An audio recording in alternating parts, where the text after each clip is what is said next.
তুষ্টিকরণের রাজনীতি করেন, আনসারুল বাংলার টিমের কাছে মাথা নত করেছেন, ঠিক যেরকম ইউনুস করেছেন জামাতের কাছে। পশ্চিমবঙ্গের সনাতনী হিন্দুরা ভাড় মে যায়, মুখ্যমন্ত্রীর বক্তব্য। আপনি অধ্যক্ষ বলেই আপনি যা কিছু করতে পারবেন এটা তো আমরাও মেনে নেব না। না অধ্যক্ষ মহোদয়, আপনি অবশ্যই সাসপেন্ড করতে পারেন, আপনার হাতে সেই ক্ষমতা আছে, কিন্তু আপনি ক্ষমতার অপব্যবহার করছেন, অ্যাডভান্টেজ নিচ্ছেন, এবং আপনি যে সরকারের খুব ক্যালকুলেট করে আজকে আপনারা আমাদেরকে সাসপেন্ড করেছেন, খুব ক্যালকুলেট করে, যাতে আমরা কথা না বলতে পারি। আপনারা কালকে নাকি ইচ্ছা করেই এই পরিবেশ তৈরি করেছিলেন যাতে আপনাদেরকে সাসপেন্ড করা হয় পরিষদীয় মন্ত্রী শোভনদেব চট্টোপাধ্যায়, এবং আপনারা মুখ্যমন্ত্রীর মুখোমুখি হতে চান। খুব বোকা বোকা কথা। আমরা কোনো ল অ্যান্ড অর্ডার প্রবলেম করিনি ভিতরে। As a MLA, as a বিধায়ক, আবার বলবো, আবার যদি প্রতিবাদ করতে হয়, আবার যদি বাংলার মানুষের জন্য, সে হিন্দু হোক আর মুসলমান হোক,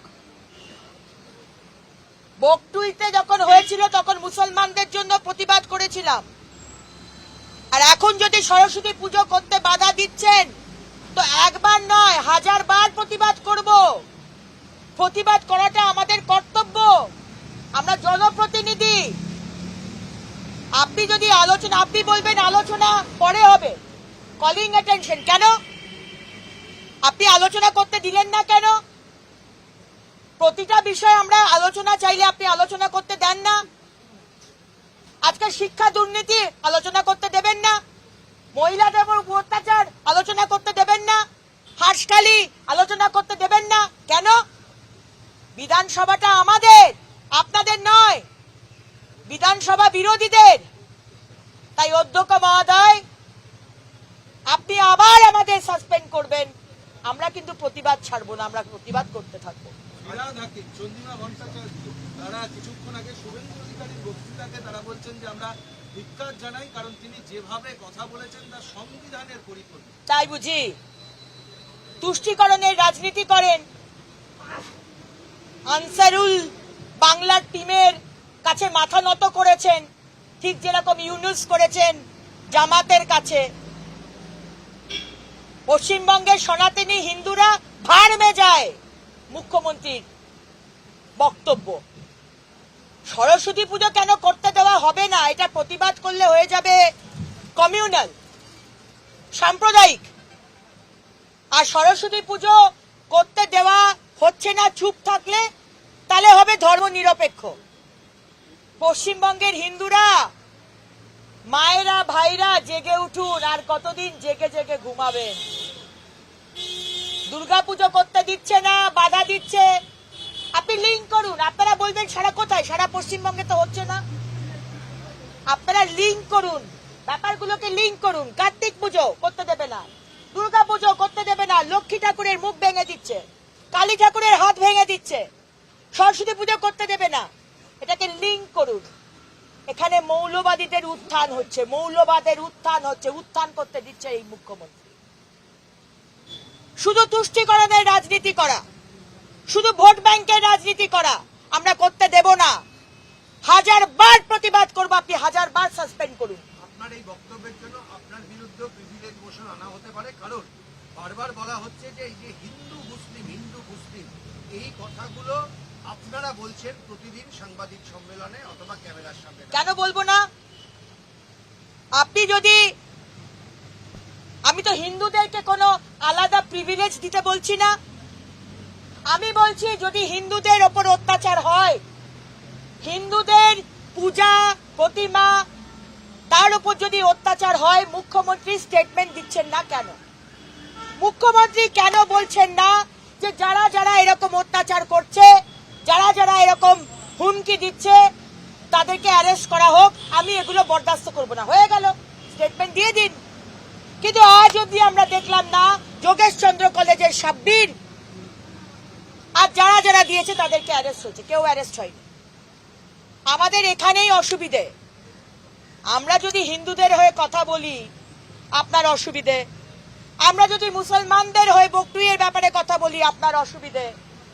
আপনি চান যে আমরা কোনো প্রতিবাদ করব না, তো প্রিভিলেজ আনতে হয় আনবেন। আমাদের তো we are answerable to the people of Bengal. We are not answerable to you, Mamata Banerjee. We are answerable to the people of Bengal. বললাম তো 1000 বার প্রতিবাদ করব।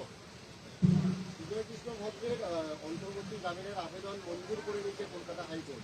31 তারিখ অবধি সেই আবেদনটা মঞ্জুর করা হয়েছে। এটা আদালতের বিষয়, সিবিআই এর বিষয়, কখন কাকে ধরছে কখন কাকে জামিন দিচ্ছে তাদের ব্যাপার। কিন্তু আবারও বলবো, জামিন দেওয়া মানে তার 7 খুন মাপ নয়। তারা যা দোষ করেছে তার বিচার হবে, তার কেস চলবে, এটা আমাদের দৃঢ় বিশ্বাস। আজকে সম্মানীয় বিরোধী দলনেতা আসার পরে আমাদের যে সময় ভেতরে বক্তব্য রাখার কথা ছিল, যেটা খুব চালাকি করে, উপর চালাকি করে, ষড়যন্ত্র করে মাননীয় অধ্যক্ষ মহোদয় এবং মুখ্যমন্ত্রী এবং চিফ হুইপ তাদের আমাদেরকে বের করেছেন, সাসপেন্ড করেছেন, আমরা ঠিক সেই সময়তে বাইরে সিঁড়িতে বসে আমরা আমাদের প্রতিবাদ এবং বক্তব্য রাখবো। যেটা ভিতরে রাখছিলাম সেটা আপনাদের মাধ্যমে সোশ্যাল মিডিয়া লাইভ করে আমরা বাংলার মানুষকে, সারা ভারতবর্ষের মানুষকে আমরা জানাবো। তুষ্টিকরণের রাজনীতি করেন, আনসারুল বাংলার টিমের কাছে মাথা নত করেছেন, ঠিক যেরকম ইউনুস করেছেন জামাতের কাছে। পশ্চিমবঙ্গের সনাতনী হিন্দুরা ভাড় মে যায় মুখ্যমন্ত্রীর বক্তব্য। আপনি অধ্যক্ষ বলেই আপনি যা কিছু করতে পারবেন এটা তো আমরাও মেনে নেব না। না অধ্যক্ষ মহোদয়, আপনি অবশ্যই সাসপেন্ড করতে পারেন, আপনার হাতে সেই ক্ষমতা আছে, কিন্তু আপনি ক্ষমতার অপব্যবহার করছেন, অ্যাডভান্টেজ নিচ্ছেন, এবং আপনি যে সরকারের খুব ক্যালকুলেট করে আজকে আপনারা আমাদেরকে সাসপেন্ড করেছেন, খুব ক্যালকুলেট করে, যাতে আমরা কথা না বলতে পারি। আপনারা কালকে নাকি ইচ্ছা করেই এই পরিবেশ তৈরি করেছিলেন যাতে আপনাদেরকে সাসপেন্ড করা হয় পরিষদীয় মন্ত্রী শোভনদেব চট্টোপাধ্যায়, এবং আপনারা মুখ্যমন্ত্রীর মুখোমুখি হতে চান। খুব বোকা বোকা কথা। আমরা কোনো ল অ্যান্ড অর্ডার প্রবলেম করিনি ভিতরে। As a MLA, as a বিধায়ক, আবার বলবো, আবার যদি প্রতিবাদ করতে হয়, আবার যদি বাংলার মানুষের জন্য, সে হিন্দু হোক আর মুসলমান হোক, বকটুইতে যখন হয়েছিল তখন মুসলমান